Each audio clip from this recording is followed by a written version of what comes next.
Halo guys, apa kabar? WhatsApp nih. Yang ada di apa ya? Yang ada di rumah, yang ada di sekolah. Kan orang yang nonton kan orang Cina di sekolah sampai malam-malam. Kalau juga mungkin dari Rusia gitu, sudah ada yang berkomentar itu apa nama gamenya? Nama gamenya Panzer War. Oh, nama gamenya Panzer War. Jadi hari ini kita akan membahas sebuah pertempuran lagi, bosku, yang hampir tidak ada dalam sejarah itu. Dokumentasinya bahkan tidak ada, dokumentasinya hanya beberapa video. Pertempuran ini juga bagian dari kampanye Kepulauan Kuril oleh oleh marinir Soviet ya. Ini tanpa berlama-lama lagi, langsung saja akan kita bahas pertempurannya. Oh ya, yang belum tahu nama pertempurannya adalah pertempuran Pulau Zeltukin, Zeltukin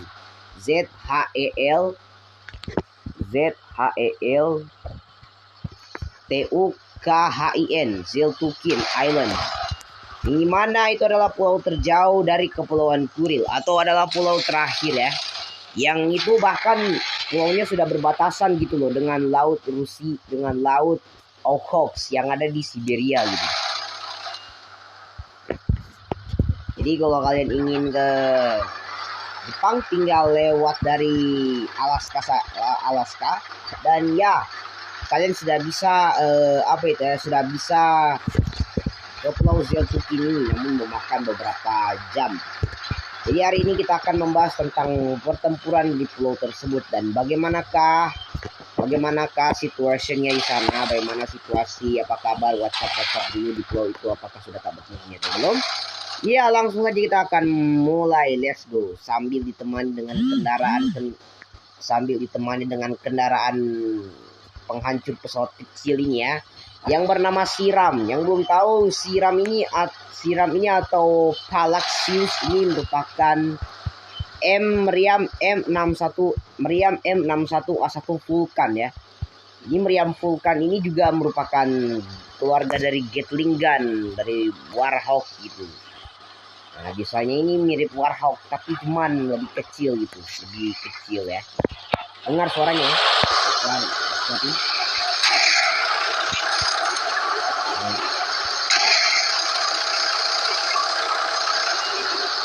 Dan bisa di zoom, bisa dipotong.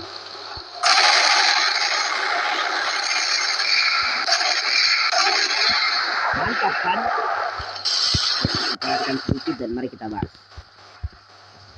Pertempuran Zeltukin atau Pulau Zeltukin ini Kanal Zeltukin ini merupakan salah satu bagian dari kampanye Kepulauan Kuril, di mana lagi-lagi tentara Soviet mendapatkan cobaan yang berat di pulau ini. Setelah pertempuran Sumsu pada tanggal berapa itu ya? Oh ya, pada tanggal 16 Februari 1945, pasukan Soviet yang dipimpin oleh Alexei Gnechko yang juga dipimpin lagi oleh Alexei Gnechko dan juga Dmitry Ponoranev ini menyerang pulau ini secara barbar. Namun marinir Soviet tidak memperhatikan cuaca di sana, karena cuaca di pulau ini bisa berkabut. Bukan hanya bisa berkabut, namun juga mengganggu pandangan kapal perang untuk membombardir. Di mana teman kita, di mana musuh kita? Nggak tahu ya kan. Langsung malah friendly fire, langsung dikirim lah tuh pakai merpati. Mode of in friendly fire bego, demen banget lah. Langsung ditulis begitu di hashtag ya. Oke. Lagi-lagi di pertempuran kali ini Soviet mendapatkan cobaan yang berat. Ya, langsung saja Alexei Gnechko bilang, tenang. Siapa itu? Wah, berani-beraninya ya karakter dari MAQ masuk channel kita. Supri, suara kamu sudah berubah. Iya. Wah, mantap dong. Jadi lebih bagus tuh. Kita lanjut ke pembahasan.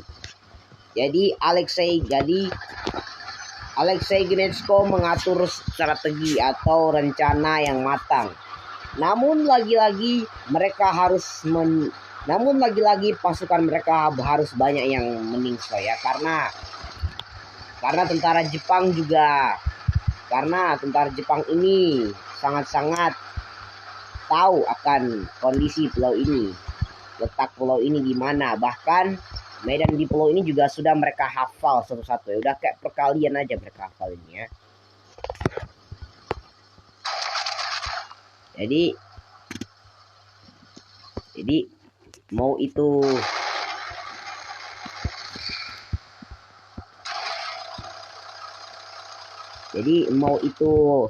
mereka mau pakai kapal perang besar, destroyer juga, ribuan tentara juga nggak akan ada gunanya kalau tidak ada perencanaan yang matang.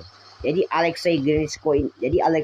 si Bang Gnechko ini juga harus hati-hati. Tentara Jepang mungkin ngendok di sini, kita tembak dulu semak-semak itu.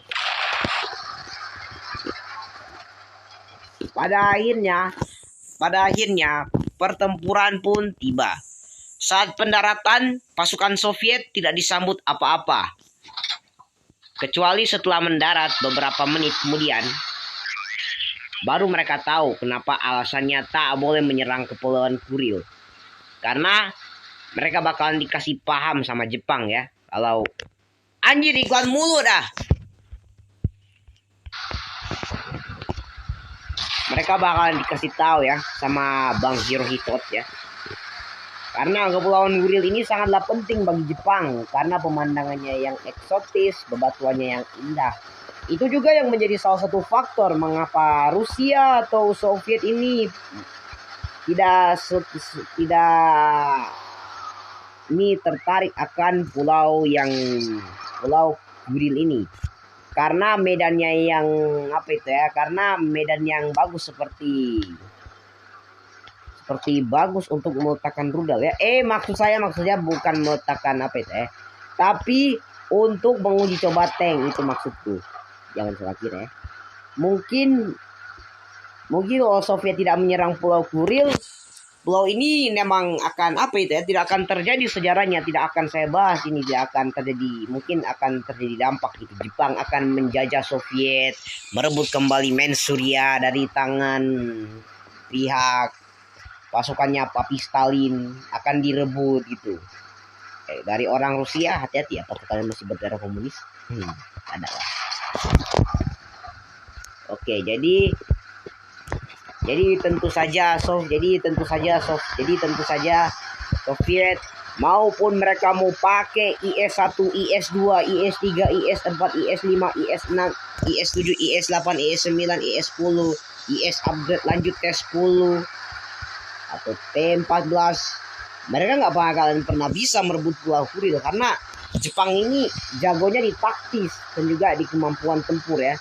Namun di strategi mereka 80, 70, 60, 50 pintar. Ya. Jadi ngapain juga Soviet butuh banyak-banyak pasukan ya. Karena Soviet ini hanya menginvasi pulau kecil yang bahkan diameternya itu diameternya itu masih kalah sama Ohio ya. Lebih kecil lagi daripada Ohio, lebih kecil 10 kali lipat daripada besarnya negara bagian Ohio ya. Jadi dulu mengganggu berbicara saja lu. Jadi tentu saja Soviet ini harus dalam perencanaan yang luar biasa matang sekali. Karena kalau mereka tidak merencanakan, bisa-bisa mereka bakalan dipukul mundur kembali sampai ke pantai. Udah mendarat 2 menit kemudian kita kembali dong. Aneh gimana sih?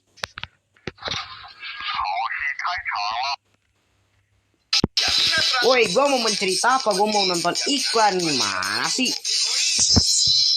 Gue benci gitu loh sama iklan. Jadi tentunya saja walaupun mereka mau pakai tank berat atau tank terbaik mereka atau prajurit terbaik mereka atau bahkan jenderal terbaik mereka nggak bakal bisa kalau tidak ada pemikiran otak dan taktis.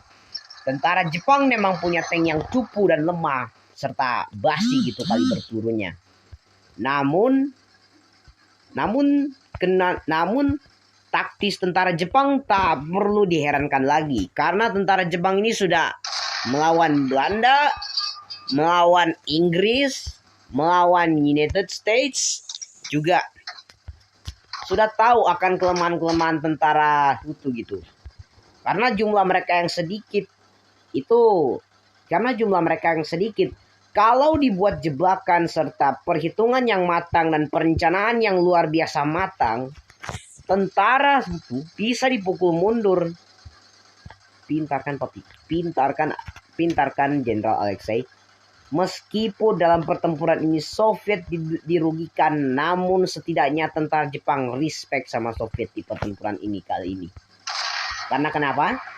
Soviet kali ini taktisnya sudah mulai berubah, sudah mulai berganti. Ya, sudah mulai berganti.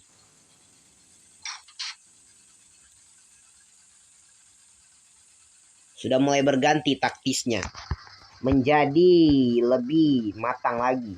Karena Alexei Grensko ini mengorbankan satu-satu dari tentaranya. Contoh seperti perahu LVT, perahu pendaratan pertama diturunkan. Infanteri kedua, infanteri ketiga menyusul infanteri keempat kalau infanteri ketiga KO. Ya, serta juga ditemani dengan bombardir kapal perang gitu. Jadi memang sudah benar-benar Jepang kali ini, komandan-komandan Jepang tertinggi Jepang itu kali ini sudah memuji keberhasilan Ponoronev dan Grensko. Oke, kita lanjut sekarang ke kisahnya. Jadi pada sudahlah bulan Februari, pokoknya tanggal 16 atau 12 gitu, gue nggak tahu. Nah, pada di hari Senin, marinir AL Soviet telah tiba di Pulau Zeltukin ini. Pulau Zeltukin, meskipun pulaunya kecil tapi tetap penting bagi mereka katanya. Hanya untuk memperluas wilayah, kata Papi Stalin. Jadi tentunya saja mereka memerlukan. Jadi tentunya saja karena Gnesko ini sudah sangat tepat dengan perencanaannya ini. Jadi dia satu-satu menyuruh tentaranya untuk mendarat satu-satu. Contoh seperti perahu pendaratan pertama, silakan daratkan pasukan Anda, disusul dengan perahu pendaratan kedua. Kalau enggak, gua gibeng kepala kalian satu-satu ya. Seperti itu. Jadi tentunya saja ya, kalau kalian itu pengen seperti Jenderal Gnesko, harus benar-benar pinter ya. Taktis Soviet sudah belajar dari kesalahan mereka sebelumnya. Kalau taktis mereka itu belum ada kemampuan taktis sama sekali. Jadi jelas Jepang bersembunyi, Soviet yang ketakutan dong. Wah, gimana nih? Soviet yang ketakutan, Soviet yang ketakutan pasukannya habis, Jepangnya yang kalah. Aneh juga sih. Oke, jadi kita lanjut. Nah, untuk yang di pertama, mereka menurunkan sekitaran 20 pasukan. Dan juga selain 20 pasukan, mereka juga membawa tank kelas ringan. Seperti tank T-18. Didaratkanlah tuh. Lalu disusul dengan truk supply, lalu disusul dengan truk makanan, truk persenjataan, senap. Banyak sekali pengoperasi senapan mesin, tentara-tentara yang menggunakan mortir, hingga tank IS-1, IS-2, T-3485 diterjunkan hanya untuk sebuah pendaratan. 12 tank destroyer dan 30 meriam kelas berat dan ringan maupun kecil juga didaratkan di pulau ini. Ujung-ujungnya yang akan terjadi saat tentara Soviet menginjak garis pantai, tentara Soviet kebingungan. Kali ini Jepang tak menyambut mereka.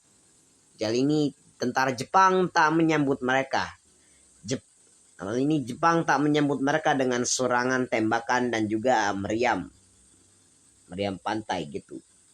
Jadi mungkin sama seperti di Iwo Jima. Mungkin Jepang akan terus bergerilya gitu maksud mereka. Mungkin maksud mereka Jepang mungkin sudah tidak ada. Mereka pun berjalan santai. Saat sudah dekat di dataran sedang gitu yang ada rumput-rumputnya serta pohon-pohon dan bebatuan serta padang rumput yang luas dan bukit-bukit serta serta di sana sih karena ada seorang veteran dari pertempuran itu yang membocorkan saat mereka mendarat. Hamparan rumput luas, beberapa pohon-pohon sejuk, bukit-bukit tinggi, sedang dan juga kecil, hingga semak-semak yang tinggi terlihat jelas di sana. Mereka pun semakin yakin, wah, Jepang sudah tidak ada di pulau ini. Hal itu semakin diperkuat dengan sebuah logam dan juga sebuah tumpukan besi. Dan sebuah tank yang hancur sudah berkarat gitu. Artinya Jepang telah meninggalkan tanda ini dan mundur untuk mempertahankan Hokkaido dan mengirim sisa pasukannya untuk bertempur di Okinawa sampai titik darah penghabisan. Mungkin begitu kata Alexei Gnetsko ini. Pada akhirnya Alexei Gnetsko pun menyuruh seluruhnya untuk mendarat. Namun hal itu akan seketika berubah menjadi sebuah tragedi yang ceroboh dan bodoh yang disebabkan oleh satu orang. Karena kenapa? Karena Alexei ini salah perhitungan karena Gnetsko salah perhitungan. Dmitry Ponorarev sudah curiga akan rencana Gnetsko. Karena rencananya ini terbilang aneh luar biasa gitu. Karena kenapa tidak? Kenapa tidak aneh? Kenapa tidak aneh gitu? Karena Gnetsko ini seperti gampang gitu menyusun rencananya untuk pertempuran. Padahal tentara Jepang di Kepulauan Kuril itu masih sangat kuat kekuatannya. Bahkan tentara Soviet saja perlu beberapa hari untuk menghentikan tentara Jepang. Ikan begu.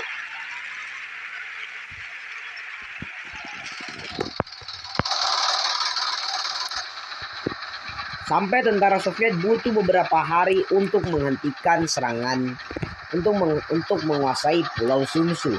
Kalau Pulau Sumsu ini butuh beberapa bulan yang panjang dan melelahkan serta serangan Banzai terus-menerus, maka berarti Zeltukin tidak aman dan akan terjadi sebuah tragedi besar di benaknya Ponorarev. Benar saja apa yang dikatakan.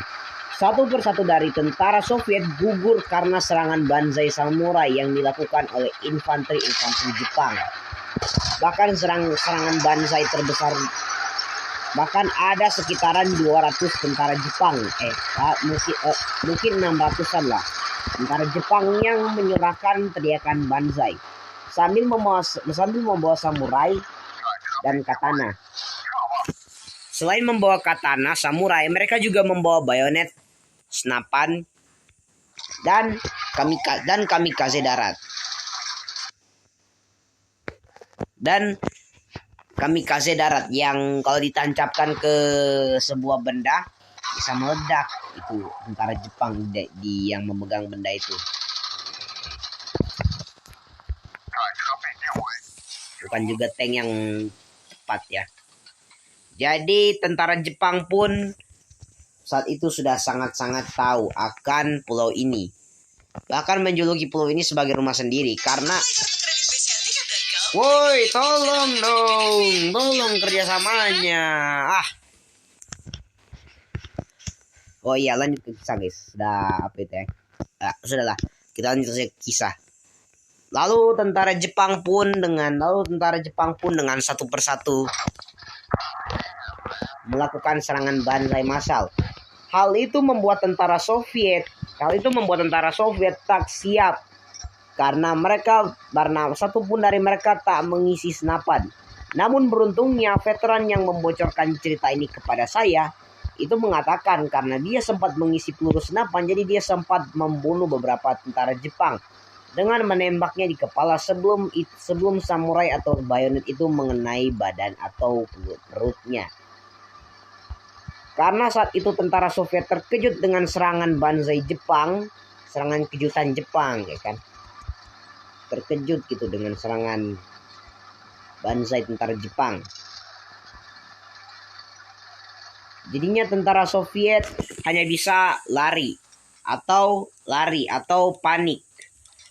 Sambil satu persatu dari mereka ada yang dihabisi. Sementara tank tentara Soviet banyak yang diledakkan oleh tentara Jepang.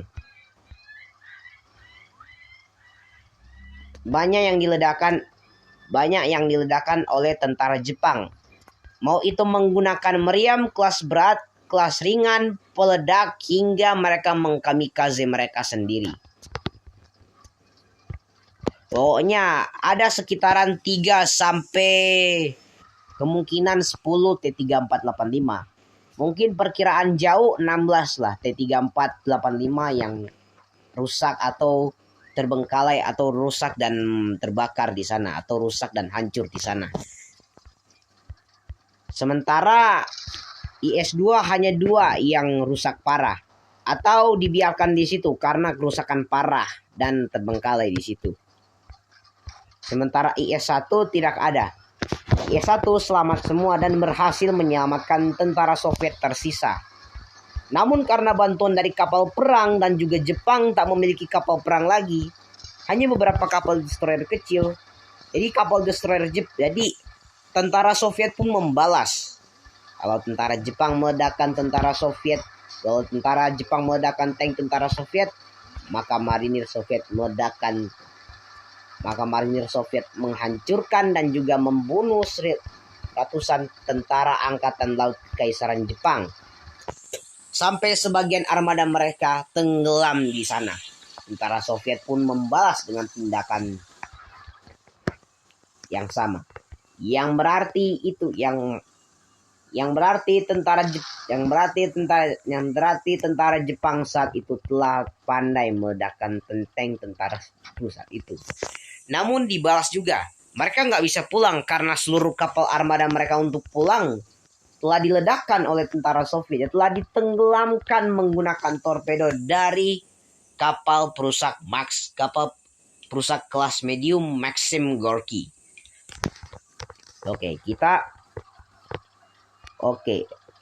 Nah, saat itu di garis pendaratan tentara Jepang saat itu dengan wajah yang wajah barbar gitu menyerbu perahu pendaratan dengan artileri dan senjata bayonet serta tongkat kamikaze yang bisa meledak jika tertancap di target.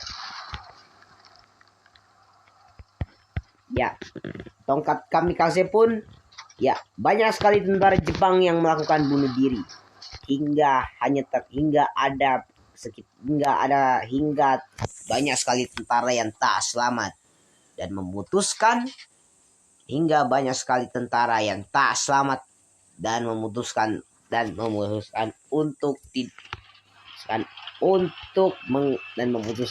untuk mulai lagi dari awal, memperbaiki mental mereka dan juga banyak yang tersisa keluar dari militer. Iya, sudah bisa dibayangkan sekali ya. Dari Kor boy.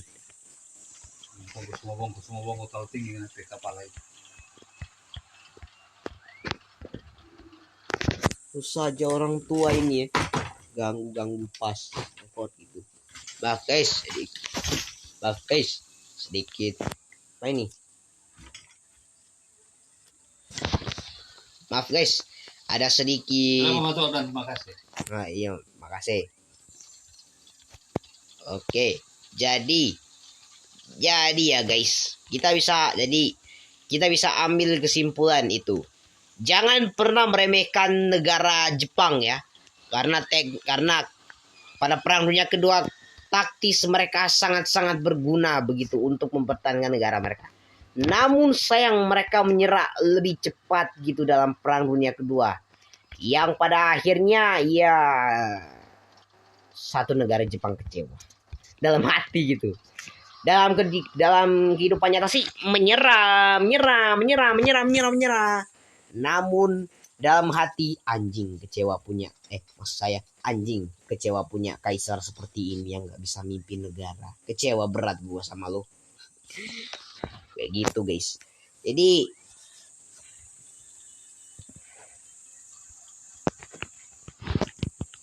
ya seperti itulah guys.